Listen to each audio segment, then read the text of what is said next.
All right. Good morning, everybody.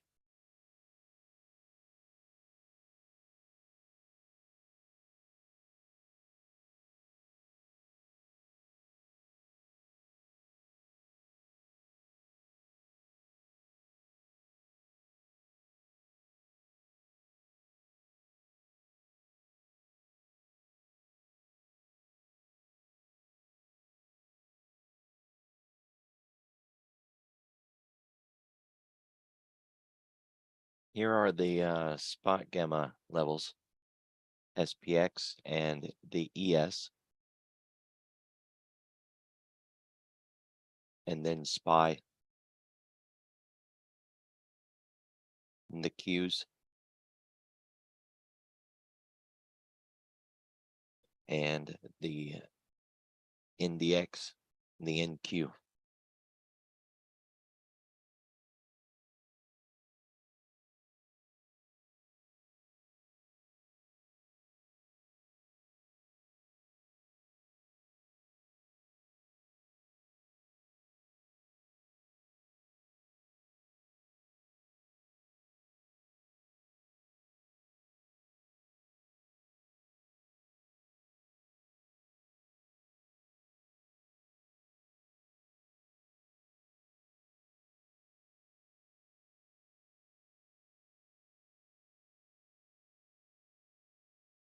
So it is earnings week.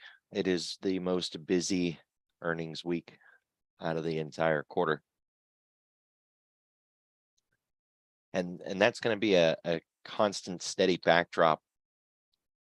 Yesterday, the MOC was 93 on the buy side versus 130 on the sell side.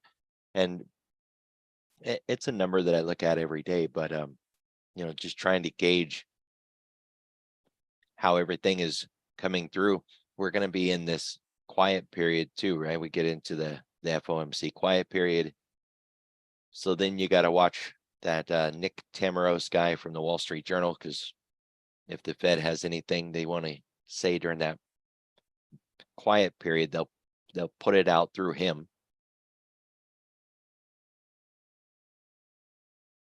We've had a lot of central bankers from around the world chipping teeth. This is the first day in a while where I haven't seen, an extended list of speakers today. There was a few from the European Central Bank and Bank of England talking, and it still seems like they're struggling with high inflation over there. So they're still raising rates and are very hawkish in their rhetoric.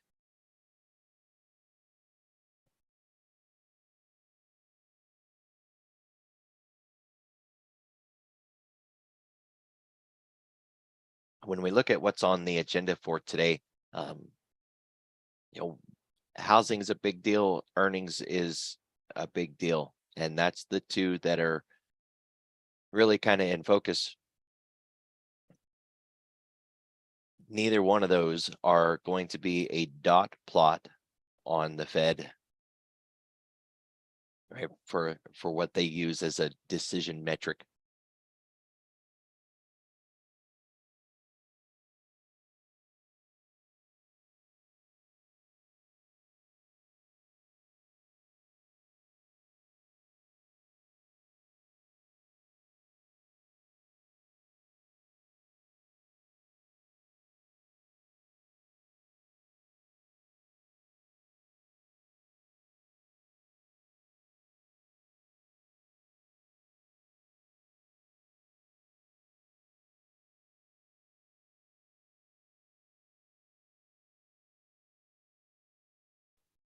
All right, so looking at how things went over in Hong Kong, you can see on this daily chart, we are on day 6. Usually you get something like the 5-bar rule, but no game on this one. It's still a solid expansion, and it has not even looked like it's going to slow down yet. There is a pivot point eventually that we'll come into, but that's some really nice selling. Broke that low and is now on the road. So it's looking pretty good over there. If we were to look at, say, US dollar China,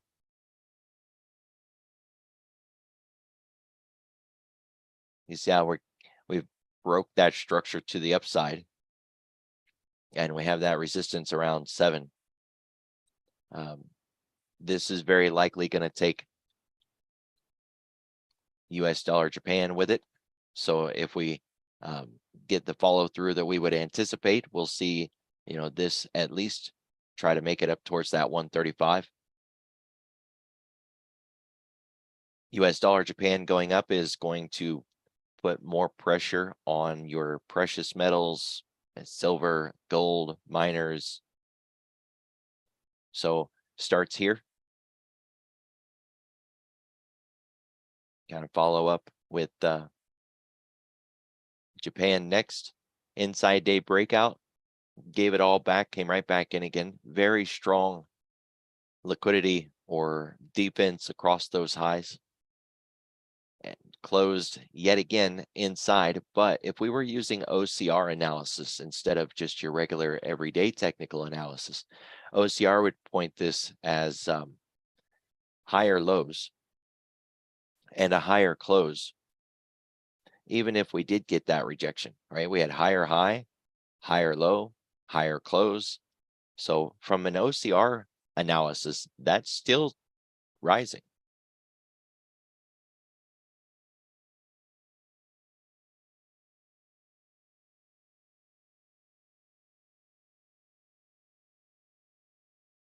All right, really compressed in Europe still. We got the FTSE 100. And this is kind of getting impressive at this point, how many days in a row we've been managed to just do nothing inside of a really tight range. When you're inside a big, massive candle and then you've got a month of inside days, it's not so impressive. But this, I'm impressed. I'm a nerd, so maybe it doesn't take much. We did close inside day after an inside day breakout to the downside, so we rallied back up.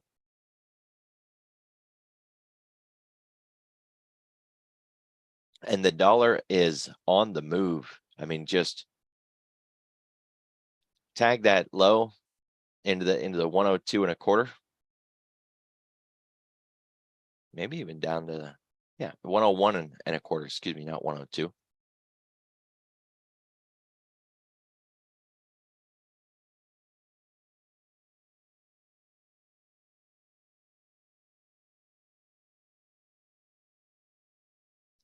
So now we're going to be setting up here for a TRB. This very likely is going to be the balance candle or the recovery candle, and then we'll get the follow through next. At least that's how I'm hoping it plays out. If the whole thing gets done today, what a waste. All right, so don't get too hung up on where the trend line would be, but if you've got this angled resistance and the 2-bar reversal and the follow through. So today we want this to have the gap down, the rally back up. That's the recovery. And then we get the follow through day. Hopefully. An example of what that could look like would be, say, back here, where we had the gap down, the rally back up, and then the follow through day.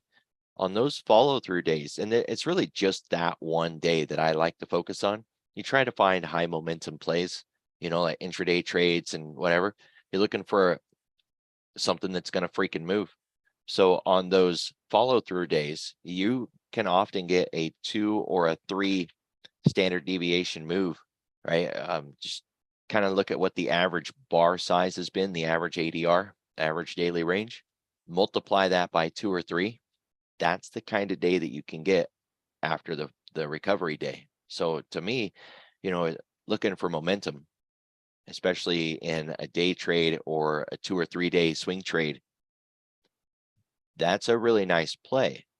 right? And I don't care if it makes it back up to the top of the zone, or if it becomes this longer term trade. Just looking for some short term momentum, something that's going to giddy up and go. So we are priming for that today. If it goes too far today, it kind of just breaks the whole thing, right? Or it'll all be done today. Let's say it another way. It'll look kind of like this day here, where it had the TRB and it just ran and did the whole move in a single day. I mean that's okay, I guess, but it's not as good. Yeah. And you wouldn't want to do it on the DXY if you're actually going to try to attempt to trade this push. UUP would be a better proxy to use, right? This isn't charting yet this morning, but give it a little time.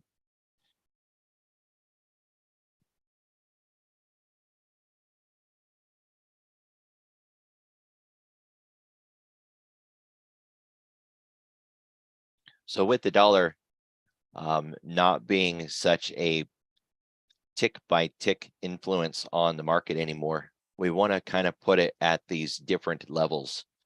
Dollar above 102 should start to see a little reaction out of the S&P.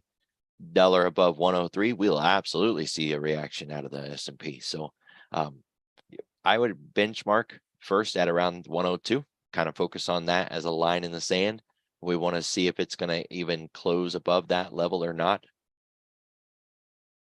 or if it's going to take the rejection around that and kind of fade back down again. We have a history of that looking back over the last week or so, where it really struggled and was defended across that high. So, absolutely getting and holding above that 102 very likely is going to have an impact on the market.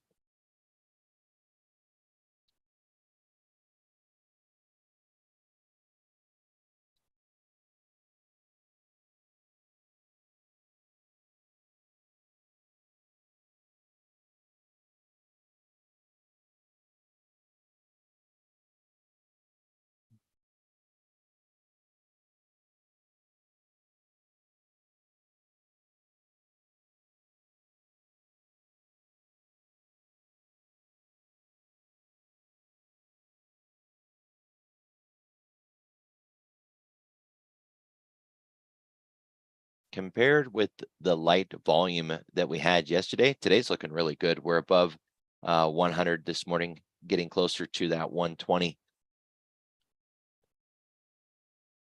I had someone ask about this indicator the other day. This is on your Thinkorswim. It comes with your application. It's not something I created. Yes, this is a custom indicator now because all I did is took it and added this white line to it, right? So if you were to go look for cumulative volume, cumulative overnight volume, that's where you'll find it. It just won't have my white line there showing me what the volume was at 7:30. So that's the only reason that it's a custom one. Otherwise, without my line, it's just a regular indicator. It starts at midnight and it is just adding up what the volume is that's coming in. So rather than a normal volume graph that shows the volume per candle, this is adding up the volume per candle. And we're looking at its total volume through the overnight hours. It's a very simplistic indicator, right? And even a simplistic concept. We're just looking on average, what's the volume in the overnight hours? By 7:30 in the morning, my benchmark from where I start the stream, how much volume have we seen in the overnight? Is it above average or not? It's not. It's right where it should be, right around that 100 area. So we're good with it. And now we can turn the darn thing off because it's a real estate hog. It takes up a lot of space and it's not something we need to continue to monitor at this point. Snapshot in time, right? Take a look at it and you're done with it and chuck it back out of there. All right, so we finally have a change in the market, at least at this point right now this morning. Over the last 3 days, every time we got below 41.50, we rallied back out of it by the end of the day, right? We've seen that for 3 days in a row now. So here we are, day number 4, and the way Thinkorswim is treating this is it's actually today, right? And this is one of the few products that it'll do that for. On everything else, you won't see the daily candle until after 9:30. So this kind of always throws people off because it's the only one that it does it with. It's the futures. Either way, at this point, we are below that 41.5. This is the first time in 3 days that we've been down here, but to close here is going to be the question, right? Are we going to close below that 41.50 today? And if we do, then it'll be the first time in 3 days. Lots of defense down here. We're absolutely looking for the reversal. Going back to OCR analysis, so far on the day, we have a lower high than yesterday. We are at this point anyways, going to have a lower low than yesterday and a lower close than yesterday, at least for right now. Really want to watch for this defense. The lack of defense might really stand out, right? And that might be a message all on its own.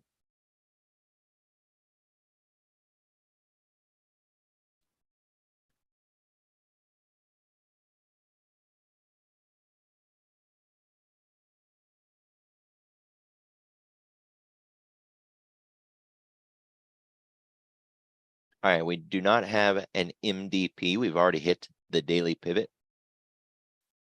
We are interacting with a flattening VWAP. So the market at this point is building a base along these lows. It's not yet in a recovery, but it certainly has shut down that move to the downside, which, by the way, the move to the downside was right through the kill zone between 2 and 4 in the morning. And as I've mentioned before, the kill zone is where you see the greatest amount of movement in the trading day within a 2-hour period of time. Take any other 2-hour period of time, say 9:30 to 11, or from 2 to 4, right? That'd be the open of the market or power hour. Even those don't compare to the moves seen in the 2-hour window between 2 and 4 a.m. I'm not the one that called it the kill zone, by the way, but it stands out as a nickname, and I don't have a better one, so yeah, whatever. We are still below that weekly pivot and now below the daily pivot, pressing against the ADR half. So the ADR right now, 21-day ADR. ADR is average daily range. It's a simple thing. We just add up the last 21 days. That's why the numbers are up there, 21. We add up the last 21 days, a market month, and we average those days from their highest point to their lowest point. Right now, the average daily range is, I'm going to just round up a little bit and call it 1%, exactly 1%. We're only down 0.5% this morning, halfway there, which is why we have this red bar here. It's the ADR half. So when the market opens at Globex 6 o'clock, what I went ahead and did is built a tool that measured half of that ADR and set a line, and then measured the full ADR and set a line in both directions, on the idea that if our average day is 1%, we could move 0.5% higher and 0.5% lower, and that would be 1%. Or we could move in one direction 1%, or we could move in the other direction 1%. So see why we need 4 lines. At this point, we've moved half of that ADR to the downside, and we're sticking the move at this point. We overshot it, came back in, and now it's just a line in the sand.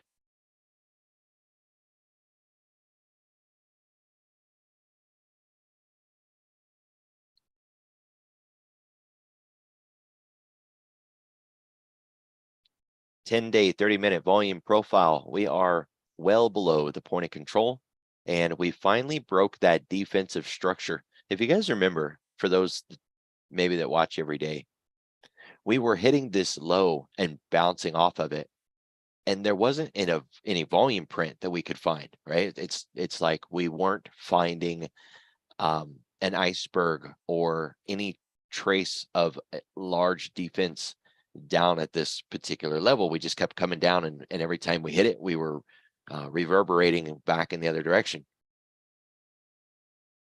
We're through that spot now. The consensus at the time was it wasn't actually the ES that was hitting something and turning around. It was something correlated with the ES that was hitting something, and we were turning around because that thing hit something. So whatever that thing was, and I don't know, it broke through. And so we broke through here.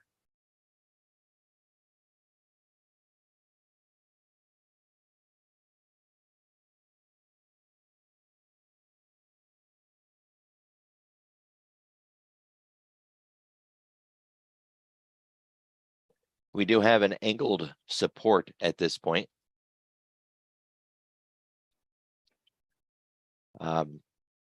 Angled support tends to have a higher success rate of holding things than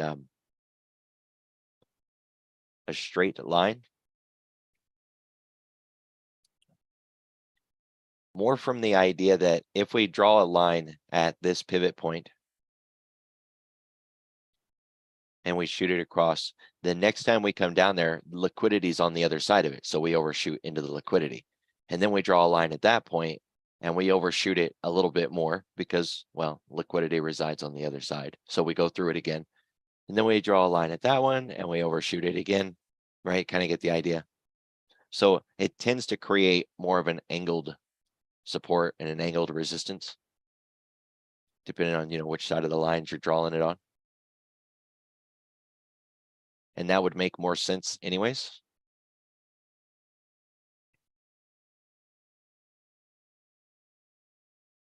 All right, we don't have a VPOC to carry forward from yesterday because we opened at that point of control and just kind of chewed it up. So we're done with that.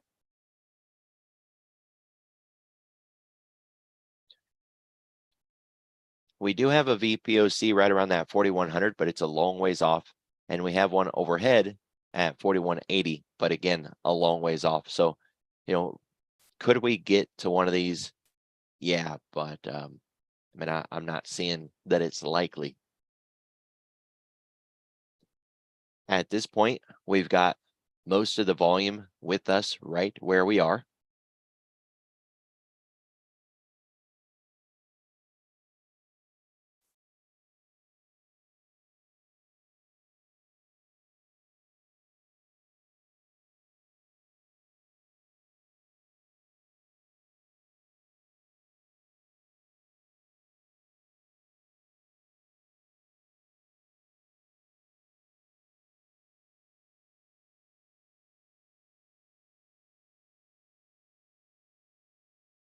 And right now the TPO lines up with the volume profile. I know these look the same, but they're two different ones, measuring two different things. But they're lined up, they're overlapping really well. There's a significant level of volume where we are right now. And what I was checking is, do we have this significant level of volume because we've been here half the night? Or do we have this significant level of volume because we ran into a very large order down here? And it's because we've been here all night. We spent the most amount of time right here. So that's where all the volume is.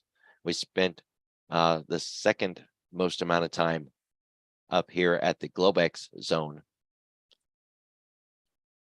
The Globex open in that IB area.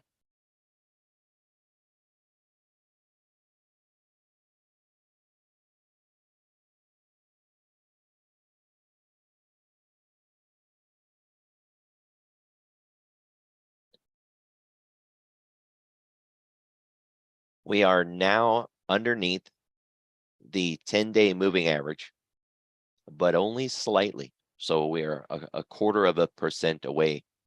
And we're beginning that rollover finally. So I've talked about the waves before, right? Like a more kind of like a sine wave, but this is a pretty ugly wave. We had completed the move and we didn't come down in. Instead, we deflected and we had another wave. but we are now beginning that process of coming through the bottom. And I can show you many examples where that doesn't amount to anything, right? Where we go down just a little bit and we come right back up again. So don't think that just because we've crossed below the 10, that it means we got, an opportunity to get all bared up. It is true though, that below the 10, I would be more bearish than not. But this is just one data point, right? It's just one piece of the puzzle to paint a clear picture, not the definitive solution to take a trade.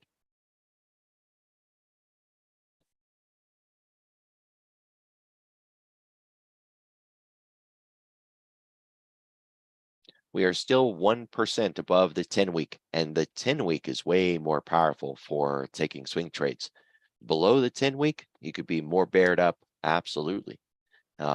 So, still rising or still holding above it, you got to temper down that bearishness.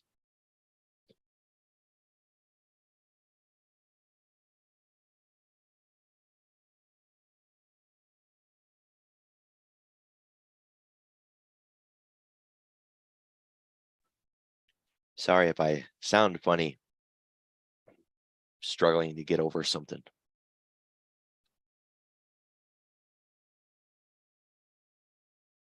We are still holding above the anchored VWAP. The anchor is from the first of the year. So we're kind of gauging, are we above or below that point? The market is bullish or healthy or improving, kind of use whatever word fits there for you when we're above it, and the opposite of any of those when we're below it.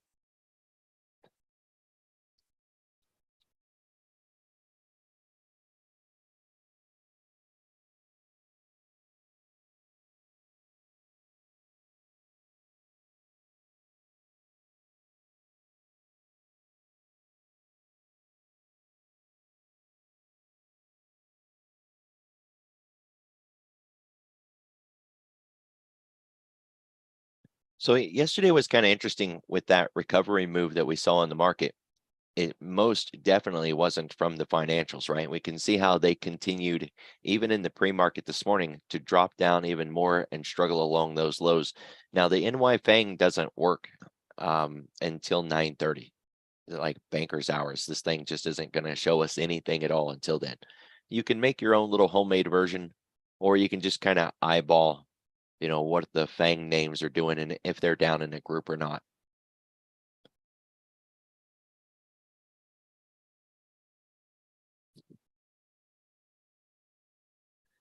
So nat gas down again this morning, nearly 3%. Whew.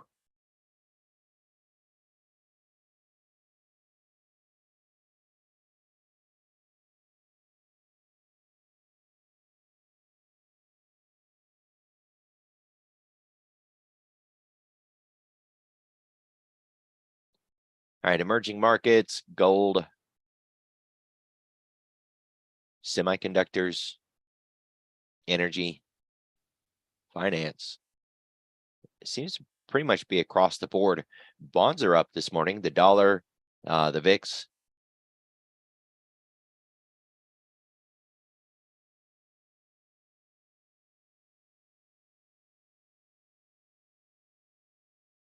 Even biotech. Biotech's kind of flat. And Bitcoin's flat.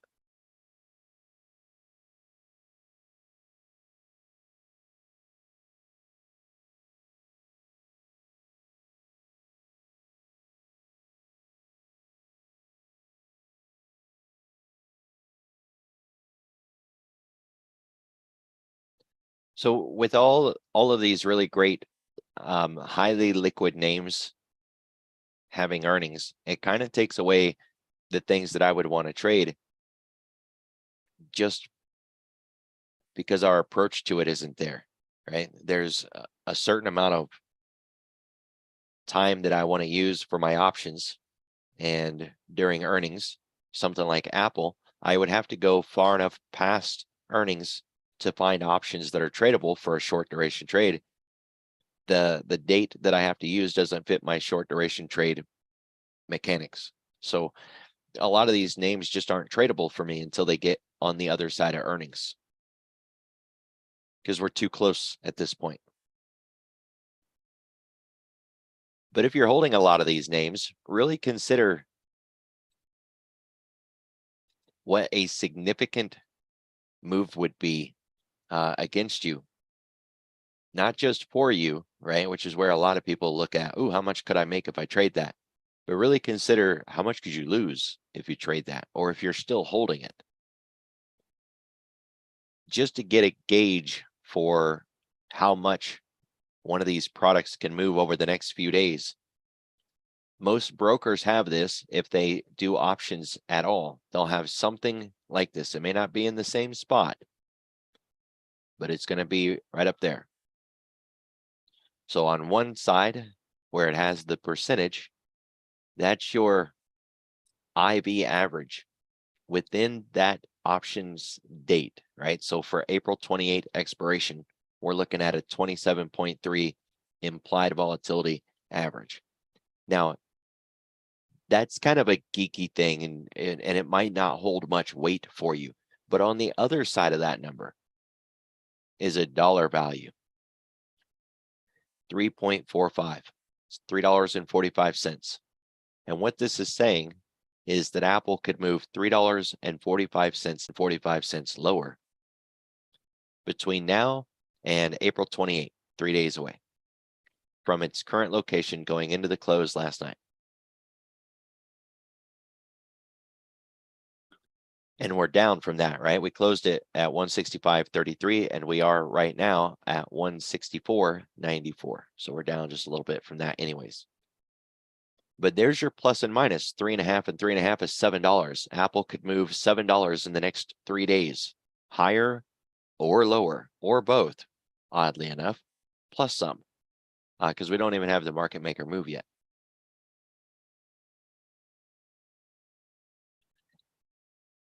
Now, Tasty and a lot of others will tell you that during earnings, you really want to give yourself a little bit of a buffer. You want to give yourself some space. It's one of the reasons that the market maker move even came into effect.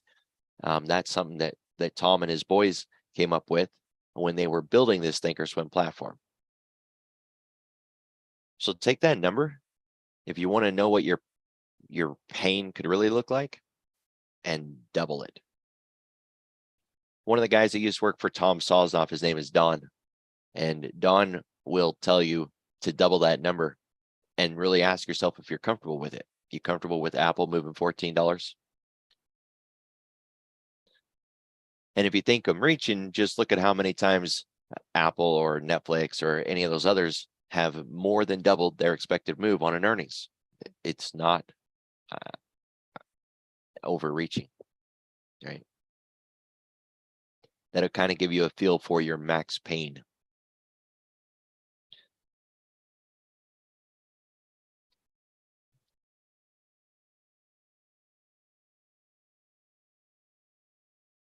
So since the sexy, glamorous, shiny, big tech names are all on deck for earnings, focusing on those is kind of a waste of my time.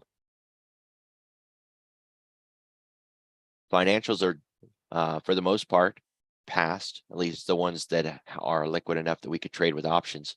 Bank of America, Wells Fargo, right? Even the less liquid ones like Goldman and Citi and Morgan.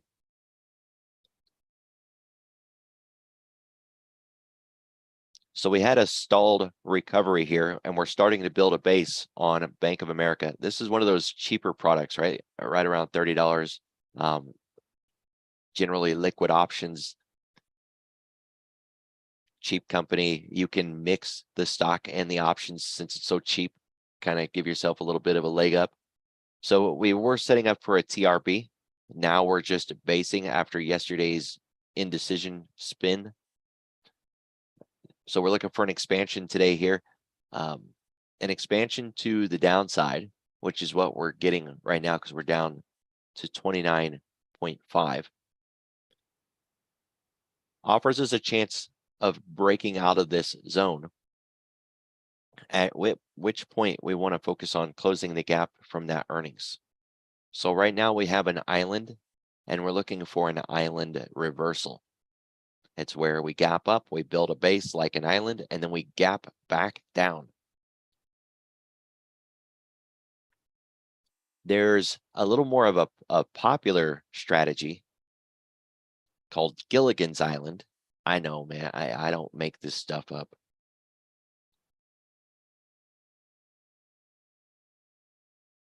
Comes from the book Hit and Run Trading 2, or maybe from 1, and maybe it was from 1. It was just in the book, the second one.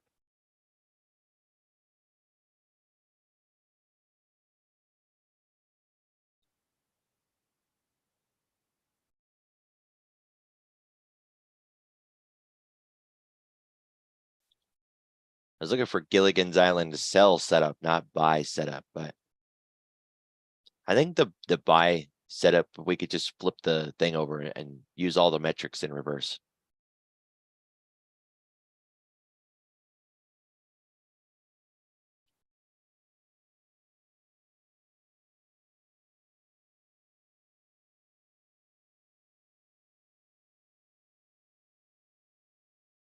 Yeah, no, never mind. This absolutely is a gap down, an island reversal that went down. So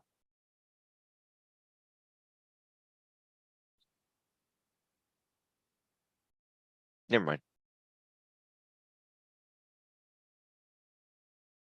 Either way, right now we have the island, and we have not yet broke this low.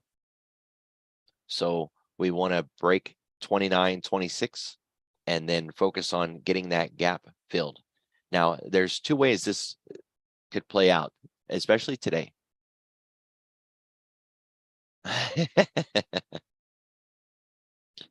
Good times, right? Technicolor. One way that this could play out is that we actually find support on that 29.25 and rally back up the other direction. We could even overshoot it just to really be a solid bear trap, get those bears sucked in there, and then reject, shoot to the upside, squeeze them until they squeal and puke their position out. The recovery should be a really nice TRB, and eventually the target would be $31 back up to those highs. The fact that it had earnings and it didn't just completely collapse says a lot, but the fact that it had earnings and it really just didn't go anywhere, I mean, that really kind of says a lot too, right? So the earnings were not impressive, but they weren't bad enough to tank this thing. So we're not going to get any edge from that. But this low at 29.25 with a potential overshoot and reversal, I like that setup. The other side of it is coming down to this gap close. And I think going out on the weekly might offer a little bit more, because we want to, on the weekly, use this 50% level. So 28.75.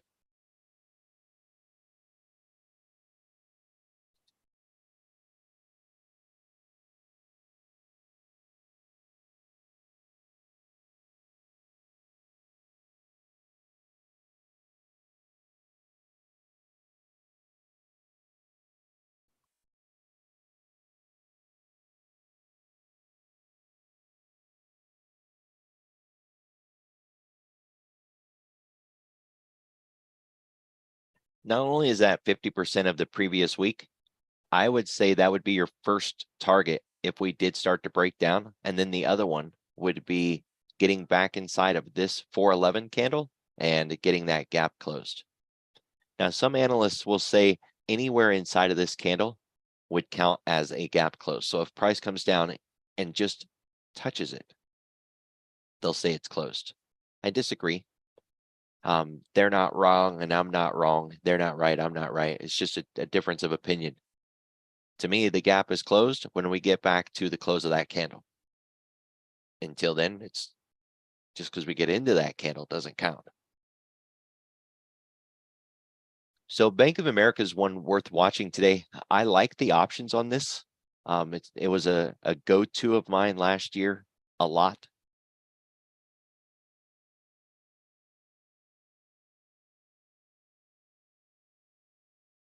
Not getting any help here in the pre-market. But you can see the prices are, relatively cheap. You've got 50-cent wide strikes, lots of, I mean, not wow liquidity, but not bad in the environment where everybody is trading like Apple and only Apple, and it seems like you can't find liquidity anywhere. The bid ask is not that bad, couple pennies. So, not bad.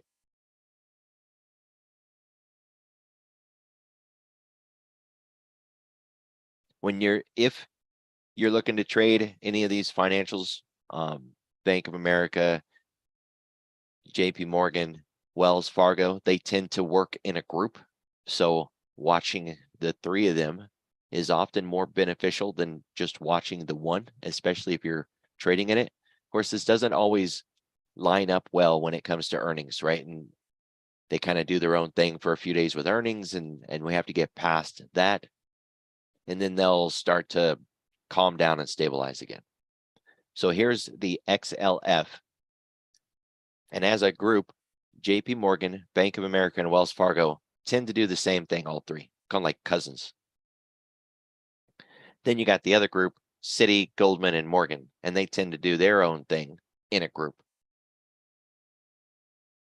Again, with earnings, that's going to be a little off, but that's generally how it works. So if Bank of America starts making a broad swing to the downside, and the other two, Wells Fargo and JP Morgan, haven't made that move yet, they're very likely going to be making the move within a few minutes.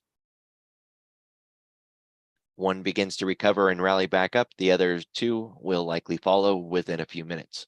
So, they say price is king, and price is an indicator.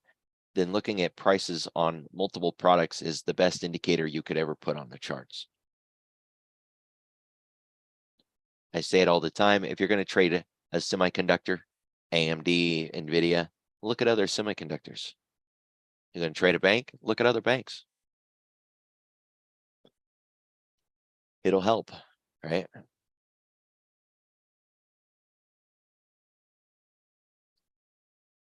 So JP Morgan doesn't, at least on the daily chart here, or the weekly, excuse me, it doesn't have the same setup.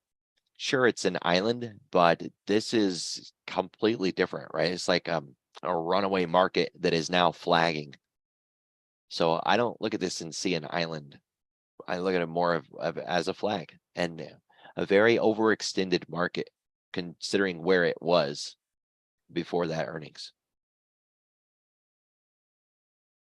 We do have a TRB setting up, and we have a fairly clean range here. We are down slightly, but that shouldn't have any impact within this. If you're looking to trade JP Morgan for a swing trade, it really needs to get out of this box.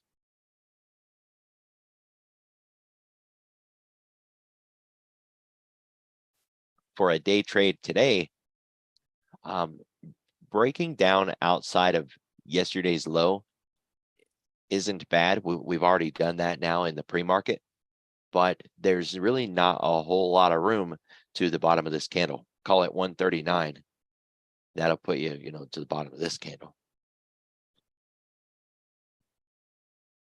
So depending on where we open up, as we come into the RTH open, 139 is your target.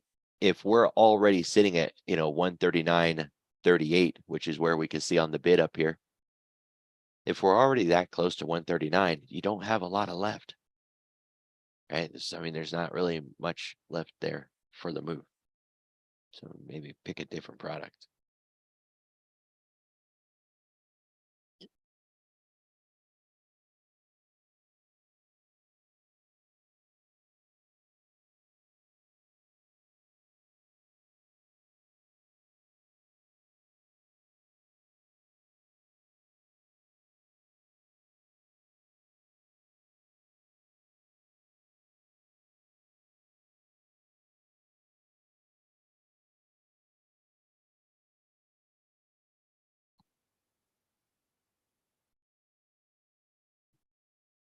All right, semiconductors also down this morning.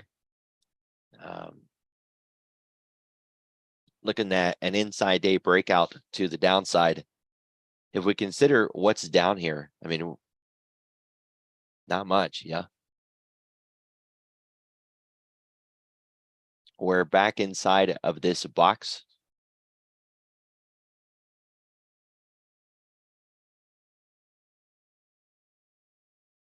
And until we get out of that box, we really don't have, a whole lot to focus on. So 50% line in the sand is the first thing that comes to mind.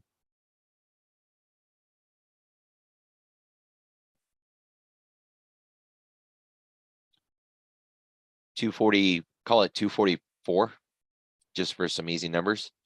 If we break below that, we could complete the move and, maybe come back down to that 232.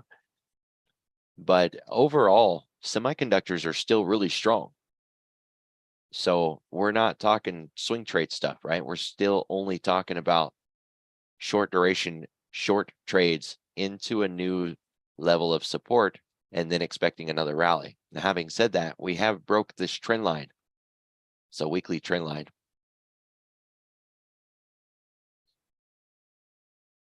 If we put it on a daily, then we haven't yet, right? It doesn't quite line up as a level that's been broken.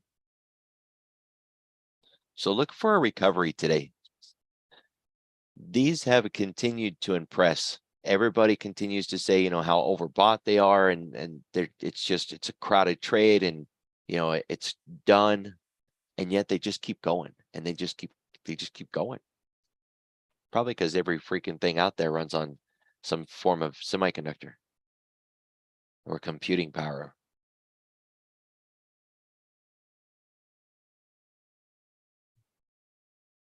So I'd be looking for a reversal here and a little bit of a leader in maybe how the rest of the day would go, right? We get a turnaround here, we could start to see a turnaround everywhere else.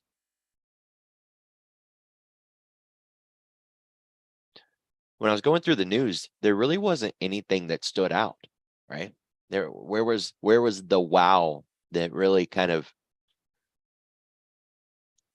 gives us a bias for the day and a narrative to follow? And there isn't anything, right? Other than that, we got the housing, right? We went through everything that's on the docket, and none of these are big enough. Oh, and by the way, there's an auction today. Okay, so we didn't mention that one.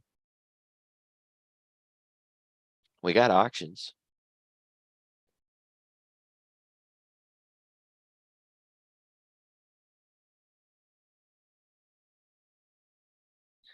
This is kind of like nickel and diming us with data, right?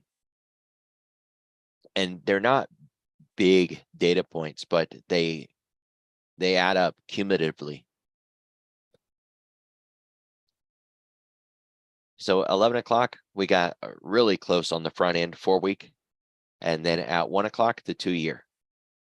Be really careful this afternoon.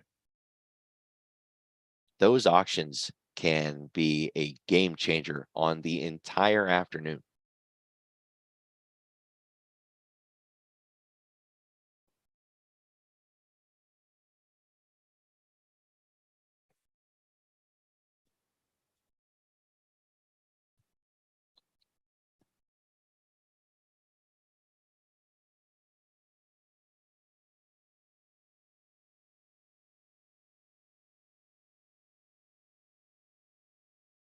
So to kind of wrap this all up really nice today, we want a definitive, very clear, solid breakdown of yesterday's low, and then an expansion beyond that.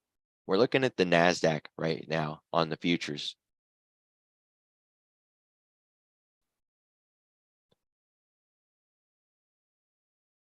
Just kind of lining up, some levels.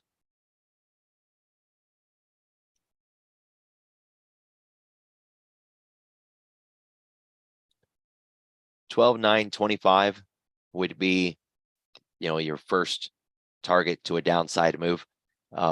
The reason I have that on, even though this is the quant tool and not the fib tool, is kind of more for a measure of the double bottom, right? A double bottom is supposed to go lower than the previous low, or a double top. I don't care either one. It's supposed to go lower than the previous low, but at what point is it too low? And we no longer think that it's a bear trap, but an actual trade to the downside. One of those numbers would be the 111. If we get down to that number, that's my reversal spot where the perfect double bottom, I guess you want to call it, would be the bounce off of that and the rally back up. If we get through the 111, then when we got the 1, 2, 3, 6, that's kind of the line in the sand. I would still potentially believe that it's possible to reverse at that point and still get a rally up on the day, but it would be a fading belief. And then getting below that, now we're just straight up heading to the downside. It's a game on. So those aren't definitive rules, but they're more of a perspective on the day, especially if I measure it and kind of ask the question, have we gone to at least the orange line yet? Or have we gone at least to the green line yet?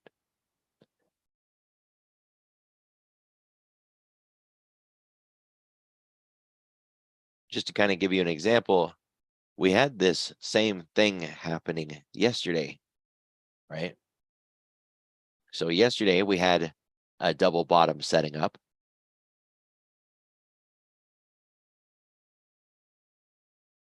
And once we came down to the previous day's low and broke through it, the question was, were we going to get past that orange line? Nope. We turned around, started heading back in the other direction, and oh, okay, we're done with that. Run it up. Yeah. Simple works.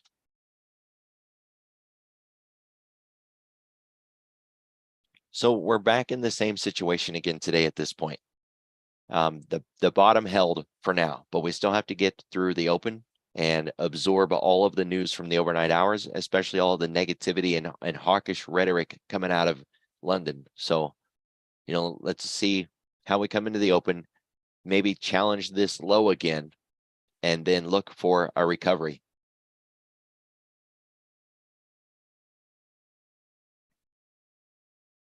Watch the clock. Everybody be careful, be safe. Have a good one. I'll see you all tomorrow.